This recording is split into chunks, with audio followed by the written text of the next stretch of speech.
yourself a merry little Christmas. Let your heart be light. From now on, our trouble will be out of sight. Assemblywoman Claudia Tenney in studio with us, laughing over the Bill Belichick cut up. Not real. No, it's not real.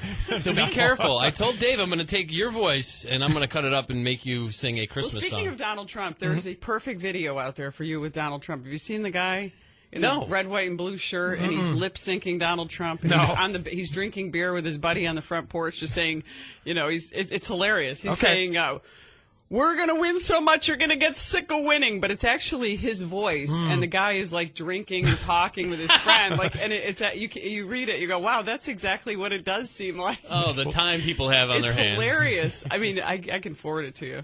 There's another house in Fairbanks, Alaska. I don't know if you heard us talking about this, but they've rigged up lights on the outside of their house and a special computer system allowing anyone throughout the world to change the light display on their own computers. Jay has been changing the light display with a click of his own. Oh, Jay, you found something fun to do. Yes, I know. So just with a click of his own mouse, he's able to light up the wreath. That's pretty cool. This is work this morning. Is that on your website? No. Or did you share that? We will. Share it. It'd be fun. Yeah, that's really a neat idea, though. Yeah, so they've got, right now, Jay, along with how many other people are online at the moment? Jeez, maybe I should do that for my campaign. I can have on there. Yeah. You light up and you can... There you go. The list is growing, though. 353 new friends, Dave. All right. And it's still dark in Fairbanks, Alaska, obviously, right cool. now. I like that idea. It's pretty cool. People are clever on these days. It's amazing. Yep. The folks in central New York are a little bit upset over the ruling about the casinos, and I know it's something you've been talking about quite a bit, Claudia. Not really, but... but I mean, I know it's an issue that you've talked about. The casinos aren't the issue. Ray Halberter's the issue. So it's being called by Halberter and the folks at the casino there, quote, an unlawful award that was given out yesterday to the other casinos around the state. Yeah, I think it's interesting that everybody else voted for this casino gaming bill, and everybody else voted for the settlement deal, and I did everything in my power to stop the casino deal and to stop the settlement agreement because it was unfair for the people in this community. I don't think this 10-zone monopoly for various casino owners, I don't think that's constitutional, first of all. We should allow anyone who has merit to run a casino. If they're good, they should run it wherever it is. It should be a free market issue. This is the very reason the marijuana bill failed in Ohio, because they tried to give exclusivity zones and a monopoly to certain groups in certain zones. It's absolutely contra to what we stand for as a country. It would be, if somebody challenged it, it would definitely fail as in constitutionality. I mean, why should one area have a zone? And now they're screaming and complaining. It's the other casino is well within the zone that they created, and they should have thought about the competition. That they don't care about all the cannibalization and the destruction to our local economy that they have here with one entity that doesn't pay taxes. Yeah. And they talk about this big boon of $15 million a year. We gave up almost $1 billion in back taxes and nearly $1 billion going forward. That's directly, almost all of that comes right out of the local taxpayers. It's school tax money, and it's in Verona mostly and around in Madison County too. But it affects the rest of us make up the difference, and the state makes up the difference. Yeah. So why would you do that? The U.S. Supreme Court said they must pay their taxes. It's a good take, a different sentiment from the three other individuals. Let them pay their fair share and really contribute to this community. They have no interest in being, and when I say they, I say Halberter Inc. Because what people know or don't know, because Halberter doesn't want people to know, I represent a family of real Oneida Indians who are on land that's set aside by a treaty. And Ray Halberter is trying to take that land away from these real Oneidas. And he's not even a real Oneida. I proved that. I proved it with documents from the National Archives, the state archives. He's not a real Oneida. He's propped up by casino interests and gaming interests. So besides that, though, I have nothing against the casino, but let's give the fair share of the casino profits to the real Indians. Let them get a fair share of it, because they don't. If you disagree with him, he's like an everyday dictator. He takes the money. Let them have the fair share of it. Let's let our local school districts are the ones that are hurt the most. Because remember something about the property tax. 100% of the property tax stays with the local government. It goes with the Oneida County, the counties. and then 100% of the school tax goes directly to our school districts, and we need the money. And I think Madison We County need the money. just losing their lawsuit recently. Yeah, against so them. why are we doing this? Why are you destroying our local tax base and our local wealth? There's a reason that we have declining property values, and it's because of that. It is interesting. It's front page news today about the Oneida Nation always front page news. and their legal challenge. Our phone lines are also available to you at 6240870. It's interesting. You talk about zoning laws and well, not zoning. The exclusivity, right? Right, Yeah. and it's interesting that pro franchises, when it comes to Major League Baseball and the NFL, they're able to exact that same monopolization of a certain area where they won't allow another franchise to come within a certain distance of the franchise that they've already established. Yeah, that's anti-competitive. Yeah, which is interesting. Why would you and the way they're doing this whole casino decision, I mean, I do think it's going to hurt Turning Stone, which isn't going to be a good thing for our community. But but the only thing is, why isn't Turning Stone, an entity? I call it Halberter Inc. Because really, most of the real Oneida Indians practically get nothing. Unlike the Seminoles in Florida, where they give huge amounts of money to their members. This is about Halberter. It's all about him and his casino gaming interests and lobbyists. And the truth is, why aren't we getting the money that we should be getting? This is a hugely profitable business. I'm just talking about property and sales tax. Forget about profits tax that any other entity would pay for. Which is why I don't like pilot plans. It takes money from school districts. Our government is here to fund. We need our children to be educated properly, and this is just one shot at our school districts. Put the headphones on, Claudia. Sure. It's 8:37. Get ready for some contact here. Good. It's 6240870 if you want to reach us on the talk of the town. And Gary on the phone right now. Gary, how are you? I'm doing well, and yourself? Good. It sounds like a great show. Is this Gary Colarusso from Kirkland? This indeed is. How are you, sir? Hi, Gary. Hi, everybody. Hi, Claudia. Hey, Gary. Good to talk with you. What's up? I wanted to kind of chime in with what Claudia was saying. We've discussed this on numerous occasions. It's amazing to me that it's not so amazing, but it is amazing that over the years everybody touted the fact that competition is good for the industry and how it keeps people sharp, how it keeps businesses honest, et cetera. And there's a reason why you put a McDonald's next to a Burger King. It's geographic competition. And there's need and desire and need for that. The very moment that New York State decided to get into the gaming industry, Mr. Halbrenner decided that competition was not a good thing, and that no other business that I'm aware of, and Claudia mentioned this earlier, no other business that I can think of has a jurisdictional empire that no one else can enter into to do the same kind of business. They even complained when they decided to put something, 12, 15 miles outside of that jurisdictional district, where they have complete control over the industry.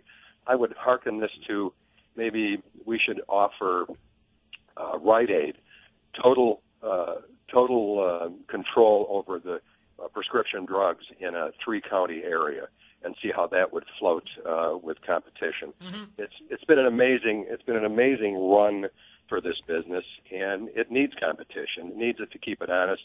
It needs it to bring the light of competition into its doorstep, and I'm certain Mr. Halbrenner doesn't want that. So I have to agree with Claudia on just about everything that she says regarding that. She's done her homework over the years, and it's important that we not forget just because they employ a lot of people, employing a lot of people does not necessarily make a good employer. If that was the case, the people that dug coal for centuries would be a good employer, and McDonald's would be a great employer. Yeah. By the way, Gary, I love Rite Aid. I get my prescriptions from there, but Walgreens has better candy. I go there for Parkway candy. Drugs, they're locally owned and operated. So, exactly. Keep it Parkway local. Drugs. This is who we've lost by this big, I call it the nationalization of it. And thank you, Gary. We have all these locally owned and operated businesses who give to the community in much larger proportions than a Walmart and these big national chains. And when we give them a competitive advantage, either through government subsidies or tax, free pilot plans, you hurt the locally owned and operated businesses. And I know you just mentioned Rite Aid and Walgreens. They're great. But we have Parkway Drugs right here. This is a long-time family business. Just an example. I mean, they're wonderful people. They are. And I try to support all of our, whether it's a restaurant, whether it's an auto repair shop, a pizza store, all these locally owned and operated businesses need a voice. They need someone to say, hey, we don't have to give subsidies to these big chains to come in.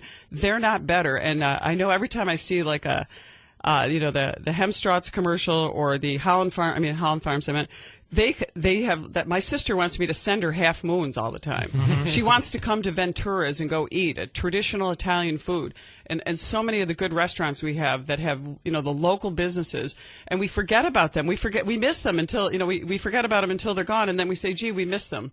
And I'm not against the casino, but we need to regulate it. You need to keep it fair. You need to allow them to have competition like everybody else. You can't just have. Could you imagine if only Walgreens could operate in a 10 area zone? That's like the point Gary made. You'd be a billionaire, sure. like the casino. It's a multi-billion. They net reportedly over $300 million a year in profit. That's profit. Now you want to listen to Bernie Sanders talk about millionaires and billionaires. We got one right up here that we don't make them pay taxes. Yeah, you By the way, and the U.S. Supreme Court, the highest court in our country, ruled that they have to pay their taxes. Yeah, let me just say about Parkway Drugs, too. I did mention those other They, larger meaning chains. Ray Halberter. Parkway Drugs is a great organization. They just celebrated, the 50th anniversary, if I'm not mistaken. I told a great story on the air about them recently where we tried to get an emergency prescription for a friend's child, and the larger stores couldn't get it done, but Parkway Drugs did, in that kind of family atmosphere. These people give their hearts to the local baseball team, the local charity, somebody dying of cancer. They're the first people there. These are locally owned and operated businesses. And Walmart gets all the headlines. They give out $1,000. They burp out $1,000 in about a second. And they're so profitable. And I don't want to just pick on Walmart, but I drive down these beautiful old towns, especially in the 22nd Congressional District and the 101st, my assembly district, and you see all these beautiful old historic-looking towns, and you go just outside of town, and what's out there? All these chains that have displaced these lovely locally owned and operated businesses. And I just think it's because we, the government, have given them an advantage that makes it unfair. Listening to Assemblywoman Claudia Tenney on 100.7 FM WUTQ, and Gary Colarusso, the councilman from Kirkland, still on the phone there. Gary, was there anything else? Still on the phone, absolutely. I got my own private radio show. Yeah, come on out. Was there anything else you wanted to add to the discussion, Gary? Well, not necessarily to this discussion, but other than the fact that with all you folks in the studio, I wanted to make sure everybody has a good Christmas, keep it safe, get with family, take care of people in your neighborhood. That's what the spirit of Christmas is about, and make sure that we're around for the next year. Great. Where are you at? Where are you at in your Christmas shopping, by the way? What percentage is done? Oh. Hey, I'm pretty proud of myself. I'm at the 95 to 98% done right here. All right. Couple other gifts just to stick in the stocking, and I'm out of here. Great. Wonderful. Have a great holiday. All right, gentlemen, ladies, thank you so much. We'll talk to you next year. Sure.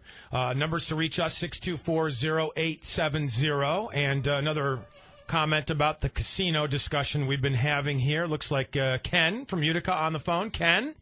Yeah, I'm just kind of wondering, maybe I read differently. When you let one person dictate to everybody what can and can't be done in any one business, is that really competition, or is that what we call a dictatorship? When we start taking out the laws that prevent people from having some kind of equality, I mean, you got a guy out there who doesn't want a football team to be called the Redskins because he thinks it's derogatory. Seriously, America, let's get a grip. We need to get a hold of this guy and get rid of him, because what's next? He doesn't want certain people to drink his water, to drive on his roads that we, the taxpayers, pay for? Seriously, folks, let's get a grip with this guy. Thanks for the call, Ken. Appreciate it. Thank you. Yeah, and I think that's an interesting point. But going back to what we really got into, the idea of the licensing and the state casinos and the sites, I think it's interesting to bring up the fact that now you're throwing your hat in the ring for this 22nd congressional race, and some other gentlemen in our area, elected officials, Senator Joe Griffo, Assemblyman Anthony Brindisi, and our county executive, Anthony Pacenti, I believe, all vocal on the fact that they would like to see or they would have liked to see the Lago Casino not come to fruition because of the fact of the competition with the Oneidas, and you are coming out saying that that's not what you see on your side. They all voted for it, and they all take money from Ray Halberter. Ray Halberter has spent probably over $1 million trying to unseat me from office because I'm telling the truth. Mm-hmm. And I have a bill and I've had it since I drafted and conceived of the idea long before I was even in the assembly when I worked for the former assemblyman, that would allow casino gaming in the state of New York. Just let anybody who is qualified meet certain parameters. I don't want anybody doing it, making sure they have insurance and meet all the qualifications to operate a casino and the protections in place, including payment of the social costs of gambling. So people who are addicted or people who have issues with it, that the public is protected because reinvest in the program. Right. Casino gambling is entertainment. It is not economic development. Everywhere you go in the country, there are casinos opening and closing when they've dried up their feeder market. Sure, they're not economic development operators. They're entertainment and they're predatory. They have a shelf life. So if you're going to allow a casino to come in and take advantage of our residents and also provide entertainment, which is fine, you have to provide for the residents. Social costs of gambling, it's a huge thing. Almost every casino contract around the country, just about every one, has a social cost element where the casino owner operator has to provide for those, not putting that burden on the local governments, which is exactly what Turning Stone has done, and actually the bill that Cuomo put in has no component of helping this, with the social costs with the local governments. We bear all those costs. We bear all the costs of providing the roads and the services, all that for a multi-billion-dollar operation. And the total amount they give, even though their taxes alone would probably be $100 million just for profits tax, and then their regular taxes of the combined sales and property tax are another $50 billion at least. So there's $150 billion a year, and we took 15, forgave another $1 billion in back taxes, and so we didn't protect our local community. It's great that we can have a casino and people can have entertainment and it's fun, but those types of predatory businesses, they need to pay, and we need to make them pay for us, and they need to come in and pay their share. This doesn't happen anywhere else. We are the only casino in the country that has allowed this kind of stuff to happen to us because, quite frankly, our politicians really haven't stood up for it. We finally won every case in court. I love when they say there's a settlement of a land claim. We won the land claim case. It was dismissed years before this so-called historic settlement came in.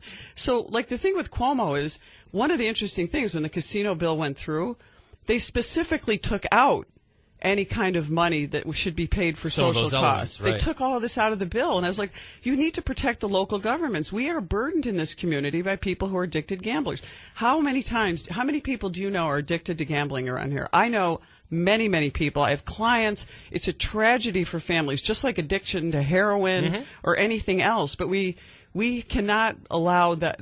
The local taxpayers are bearing the burden of this, and that's part of the reason that you have taxes and that you require a share. It's a tough situation. And then, I'm vilified in every way by Ray Halberter because he knows I'm right. I represent the real Oneida Indians who are about to have their land taken by Ray Halberter, thanks to every one of our local officials who voted for it. Some of them didn't. And the governor. They forced this down our throat. And my poor guy, Melvin Phillips, who lives in a room about this size in Vernon, we've had on before, is going to lose his property because of Ray Halberter. He's a 100% Oneida, and Halberter's not. How hypocritical and ironic is that in this community? Claudia, a text message here from a guy named Dave who says no one ever brings up Save on Gas when they talk about competition. This is a Oneida-owned operation, of course. It was okay, he says, in the text message when they opened with lower gas prices there. Nobody talks about that, he says in his text message to us. You can text us at 623-0373. You can also phone the show at 624-0870. Assemblywoman Claudia Tenney joining us on the Talk of the Town. Also, we had County Executive Anthony Pacenti yesterday on the show. And Claudia, if you want to put on your headphones, you'll hear his comment yesterday about what he thinks is needed in the 22nd congressional seat. Check it out.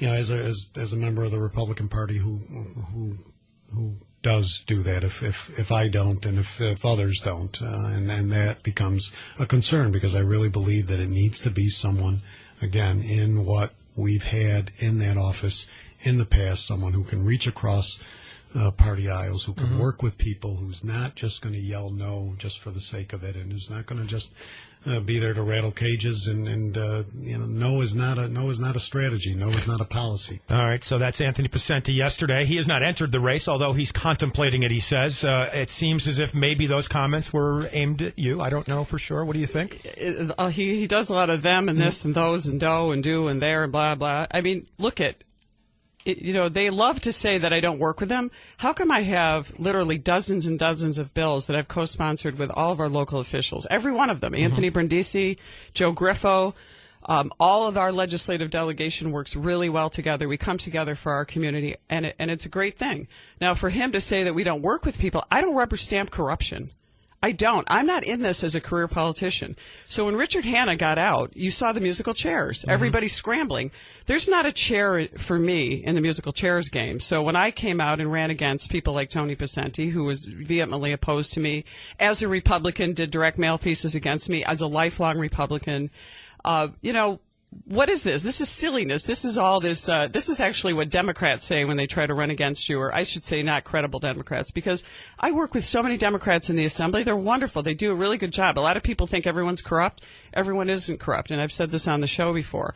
But all this is just hooey and nonsense. The problem we have is that the cabal they're too much together. They need to stand for something. The Democrats need to stand for something, and the Republicans do. You have too much of this collusion against the people. And one thing I've always done is I've stood for the people. I don't come in as an establishment person with a committee behind me and the big, and I just laugh when they say, oh, she's not really this or she's not really that. My mission as a small business owner, I got into politics late. I was almost 50 when I got sworn into the Assembly in 2011. It's not that long ago. It's, really, it's almost 5 years ago. Still 27. And, but yeah, I'm in this for the right reasons. I'm not staying in to get a pension or to move around to go get another position here. I came out because I think we need to do something different in this community. Tony Picenti has presided over one of the worst, it is actually the worst economy in the state of New York. Right now, we have the highest combined property and tax rates. We're tied with like Niagara County as far as declining property values, high sales tax. So all these big press conferences and big exciting things that they keep talking about, I'm hoping they all work too. But why is nothing changing for our taxpayers? We still pay higher and higher taxes. And Tony Picenti fought his own Republican Party this year on they wanted a reduction of taxes. They wanted to give something back to the people this year. And I give credit to George Joseph and some of these other people and Jerry Fiorini and a lot of the Democrats. They stood up and said, no, we want to give money back to the taxpayers. And that's what needs to happen in this. People get we need to reach across the aisle. No, we need to advocate and stand up for the people that we represent. Sometimes at the end, when you compromise, that's great, but you don't surrender and collude against the people. You have to always remember where you stand, and that you always have to remember you represent the people. It's an honor to be in this job. When I go into the State Assembly, I walk in that building, and even though there's a lot of corruption there's a lot of good people. I mean, my heart flood. I say, this is really an honor to be here for these people. And I take it seriously, and I have to do the right thing. You have to stand up and do the right thing. You can't just let a Ray Halberter dictate to you. I mean, I'm looking at Picenti's comment. Let's just say this. He says, somewhere in this, he says they have every right to pursue a lawsuit, yet he completely denigrates the local taxpayers and the people who are fighting to protect their tax base from getting involved in these useless and wasteful lawsuits. Do you feel like that's all right? Go ahead and throw your lawsuit out there. If you think about $1 billion that we lost, why? The court was in our favor. Why do we give it up? Why do we surrender that? That's the problem. We need to stand up for the people that we represent. We could easily have I just think it was a bad deal. In fact, people from Madison County called and they said, wow, I would never have your county executive negotiating for us. And they stood strong on their They got more than we did, and we have the casino in our county. I mean, really, this is 8:54. This is a serious issue. Talk of the town, talking with Assemblywoman Claudia Tenney at 100.7 FM WUTQ, and a caller on the line joining us right now, Steve from Frankfurt on the phone. Steve, what's up? Yes, sir. My question for Ms. Tenney is, I've spoke with her many times. I think she remembers me. I'm the airline pilot that lives locally. She went to school with my wife at Colgate. Anyway, one question. I'm ignorant on the subject, but every time I pass that Save On gas station, I get insulted because they're like 3 to 7 cents cheaper per gallon, when in fact, now this is where I ask the question, how many taxes do they pay per gallon?